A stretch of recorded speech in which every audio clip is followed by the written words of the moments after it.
Hello, Eddie. Hello, Joe. Thank you for joining us. We're really excited to having you next Friday back in Manchester for your concert. I'm excited to be there. The last two I've really enjoyed, so looking forward to it. This title for next Friday is A Polyrhythmic Universe. Yeah, so I think with this interview or this chat that we're going to have with you is an exploration of what you're going to be bringing to the audience next Friday, and just to learn a little bit more about what you're up to. It'd be really interesting to know what music you are listening to now. As it happens, just as you asked now, I've been listening to a lot of Shostakovich recently and Stravinsky. I just happened to be listening to a lot of Shostakovich. And I think it's because I'm reading a Russian book, and so I just felt like listening to Russian music. You know, these things kind of coincided quite nicely. Yeah, I mean, the thing is about influences is that every now and again in life, you just pick up a little influence here or a little influence there. But mainly, I've kind of got, I know what direction I'm going in. So, I mean, most of the influences are the sort of the patterns and mathematical concepts I sketched down in my notes, that I'm just trying to follow these ideas. I don't know if you call your own mathematical ideas influences. That seems not quite right. Oh, I heard this guitarist recently, Tim Hendon. Have you heard of him? No. It's nothing to do with what I'm doing, really. I just really loved it. And sometimes when you really, really love something, it gives you a little bit of a spark of your own, like, I don't know. I'm more likely to get a new idea, I think, if I'm already excited by what someone else is doing, even if what they're doing has got nothing to do with what I'm doing, you know? I might go and see a brilliant dancer somewhere and be like, oh my God, that was so amazing, and be excited by it. I think I'm then in a more sort of likely state to come up with something new myself. Weird that. Tim Hendon, this guitarist, he's kind of like got a really original style, and he's really young and really cool. So enjoying that. Thank you. And would you like to explain a bit more about the modes that you're working with? Well, I was just thinking that although I can't really explain it, what the chart means, what I can do is show you a mode or a couple of modes. Because the thing is, every mode has chords that are implicit within the mode. Right? That's the interesting thing about mode. It's got its own harmonic structure. Every mode's got its own sort of harmonic landscape, if you know what I mean. Right? So, like, this most standard mode, which everyone knows, is this. Do, re, mi, fa, sol, la, ti, do, if you like, or Ionian scale if you're jazz, or just major scale if you're classical. Right, so, and the chords that come from that are these. Very standard, normal chords that you've heard millions of times, and chord sequences that come from that are like these. Like really standard, run-of-the-mill chord sequences. If you take a peculiar mode like this, which is this one, then the chords that come out sound like these. And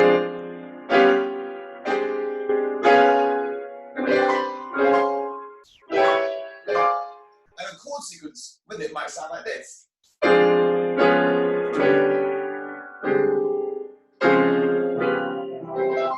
So you get kind of more interesting chords that come out. It's got its own sort of harmonic character to it.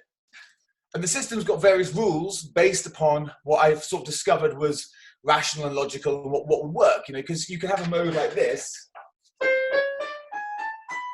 that's not really very usable. You know, it's a mode, it's a valid mode, it's a valid mathematically set of notes, but it's not very usable. So I've worked out certain things that made modes usable, certain characteristics of usable modes, and then just logged them all in this chart. You've been looking for someone who could work with you and who could take your system and play as well. Like, have you found anyone who can take your system and work with you? My pupils.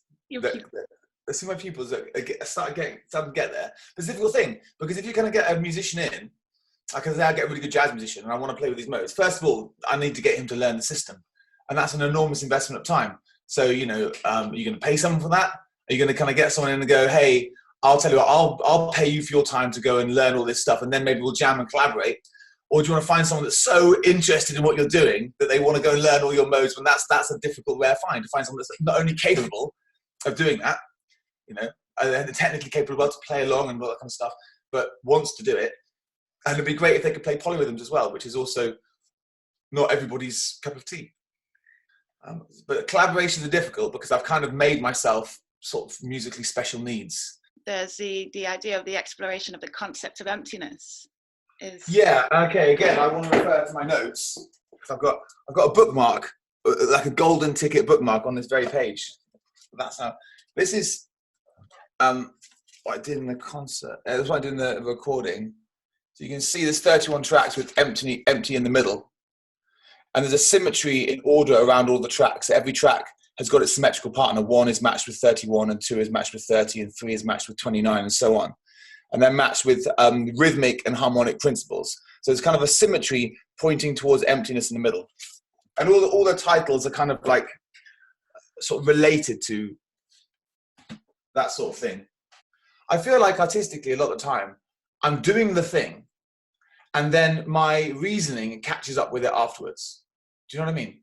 Like I'll feel to do this, and then afterwards I can map a really sort of quite deep logic onto that. Oh, this means that, and I've done this because this. But actually, that's sort of an afterthought. It usually comes about, and then it's rationalized after the event. I think probably much as is most of our human experience. How is it that you feel is different to a live audience when you're performing your work with a live audience, or in a live, to when you're at home and you're recording for yourself? How do you feel that is different, or like what does it bring out for you differently? Well, when I'm playing with a live audience, you really feel the live audience. That's the main thing, and it means that my experience of every note is much deeper and more expansive. Like it's happening in a much bigger abstract space. So that's why I really love playing big audiences as well.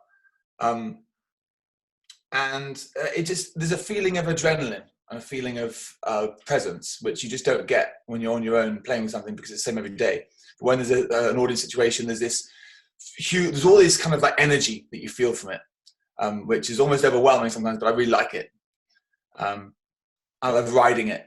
And because of that, a lot of the time in recitals, things that come out that I'm not expecting or I wasn't ready for, and that's my favorite thing ever. And I try and structure the both halves to allow these spaces where something new can happen, because it's like really nice when something really new happens in that moment and it really comes off. Because I want the music to be alive. I don't want to just turn up with this like sterile performance that I practice note for note and it's exactly the same every time.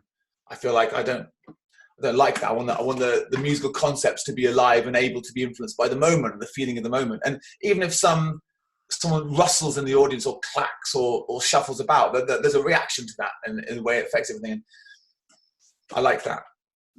It's like a co-creation in some ways as well. Like it absolutely is a co-creation, and actually, in a deeper sense, it's a co-creation, because all that's really coming from the piano is a bunch of waves. It takes the listener to make it music, and from there. So the more listeners you've got, the more different musics you've got. It's different for everybody. Everyone's brain's going to process it differently. Everyone's going to hear a different thing. It's almost like you've got the different music for every person in the room. And hopefully as different as possible. I'd like to think that as music gets deeper, it's more different for each person. Music strikes me, and I would say this being a musician, as just the primary, like getting right in there mode of expression, right under the radar, right under the mind, right under concepts, just directly can express something with music. It's why it's such an obsession, because it just seems more real than words and concepts and stuff like that. It seems like a deeper level of real, And I think some really good, what I'm striving to do with music is to make something so engaging that it brings somebody completely to now and keeps them there. And that's the difficult thing to do, because it's very difficult to try that line between music becoming boring and becoming incomprehensible. Because if it's too sort of all over the place, you can't comprehend it, you can't, and for that reason you're sort of like not engaged. But if it's the same kind of thing, then for the same reason you can lose interest and not be engaged. And I find myself a lot of time listening to music, even good music, sort of losing interest at some point. Whereas my very favorite music, like Bach and Wagner, completely holds my attention. And because it holds my attention in the now, that is why it's deep. What I'm striving for at the moment is to find this gentleness and spaciousness, but with a complexity and interest that makes it engaging. And it's like, find the balance of those things. And to do that, I'm looking at nature as my primary teacher. If you look at a tree or some plants, there's an enormous complexity there, an enormous mathematical complexity of all these different ways that it's complex. And yet, in its unity, it's very gentle and very easy to just be with and step into. There's some music like Schoenberg that's very, very complicated and very complex, but it's very jarring and difficult to listen to. yeah.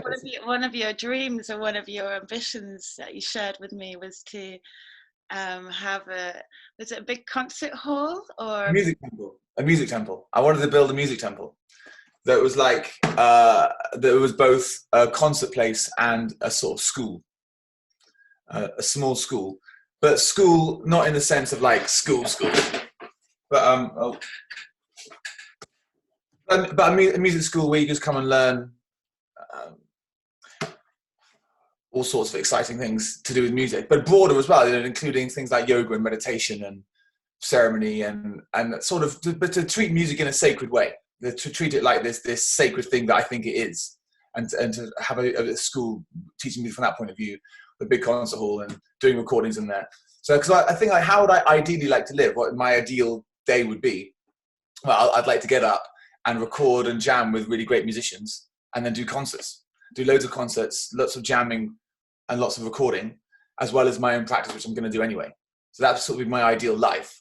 So that's why I'd like to make a music temple and try and assemble like amazing musicians from around the world to come and live there. And I think it's going to be nice if in the coming century, because I think humanity has this thirst for the transcendental. I think like humanity's getting bored of the rat race, and I think in more and more people is awakening this thirst for something more. And I think as that comes about, then there's going to be more things like music as medicine, and morning glory rave. Do you know the morning gloryville raves? I do, yes. Yeah, they're wicked. And I think that's coming into one of the quotes I saw you wrote, was this idea that it's a window into transcendence. And it's like the idea of that your music, polyrhythms, is a window into transcendence.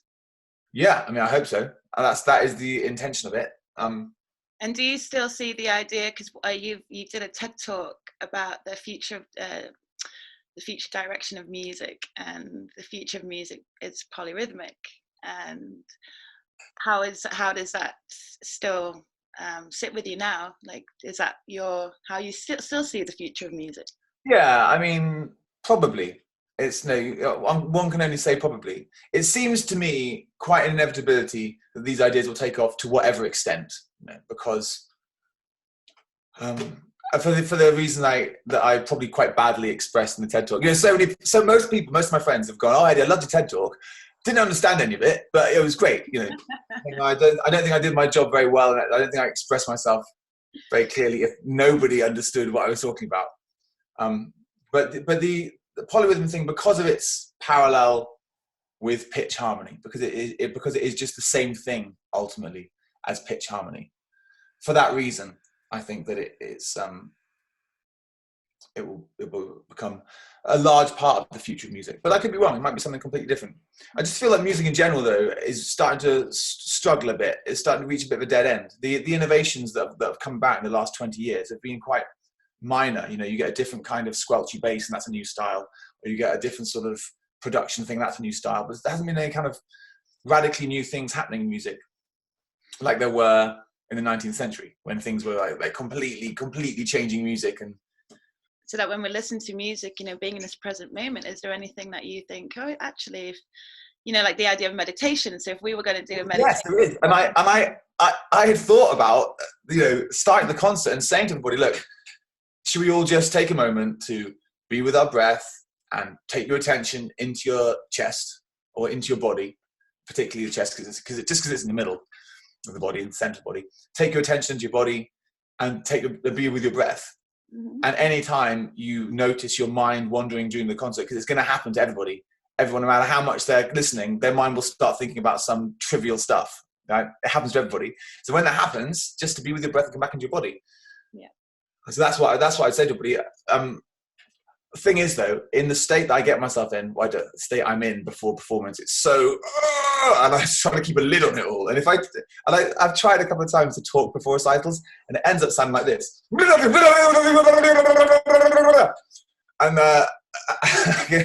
I don't really get much, because particularly if you're trying to calm people down. And the energy that I'm in myself, it's like when you start a performance, it's like I'm just about keeping a lid on top of a volcano is what it feels like. It's just going to explode. I'm just kind of trying to keep a lid on it.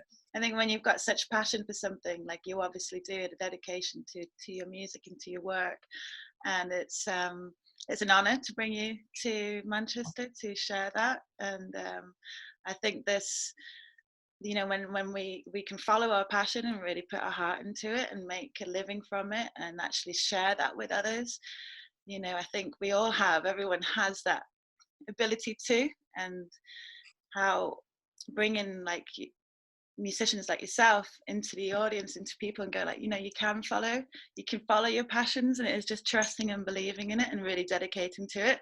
I think your work is also very, you know, specific, but I think it can be, you know, if as a society we were allowed to follow our passions, I think so it's an inspiration to show others that you can do that, you know. Awesome, thank you.